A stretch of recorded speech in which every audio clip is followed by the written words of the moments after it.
കണ്ടു, ഇതാണ് cotton fish. അമ്മ ഫോൺ മാറ്റിച്ചിട്ട് ചോറിന്റെ ഇങ്ങോട്ടാ ഫോൺ മാറ്റിച്ചിട്ട് കഴിച്ചോട്ടാ. എന്താ അമ്മ കറി? ഇത് മീൻകറിയാപ്പാ. മീൻകറിയും ചോറ് കഴിക്കു വെച്ചു. എനിക്ക് വേണ്ട, മീൻകറി മാത്രമേ ഉള്ളൂ. എനിക്ക് വേണ്ട, മീൻകറി മാത്രമേ ഉള്ളൂ. എനിക്ക് വേണ്ട.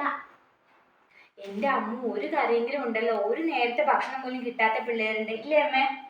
അമ്മ ഒന്ന് പറഞ്ഞു കൊടുക്ക. മീൻകറി മാത്രം കൂട്ടി ചോറ് വേണ്ട. അമ്മ പറയണത് ശരിയല്ലേ? ഈ കറി കൂട്ടി ചോറുണ്ണാൻ പാടില്ല അമ്മൂന്. കറിയെങ്കിലും ഉണ്ടല്ലോ. ഇതുപോലും ഇല്ലാത്ത എന്തോരം ആൾക്കാരുണ്ട്. എനിക്ക് വേണ്ട. എന്നാ അമ്മാമ്മക്ക് ഇത്ര നിർബന്ധമാണെങ്കിൽ അമ്മാമ്മ കഴിച്ചോ. അയ്യോ എനിക്ക് വേണ്ട. ഈ ഒരു കറി കൂട്ടി എങ്ങനെ ചോറുണ്ണ? ഏതെങ്കിലും ഒരു കറിയും കൂടി ഉണ്ടാക്കിയിട്ട് ചോറുണ്ണോന്ന് ഞാൻ.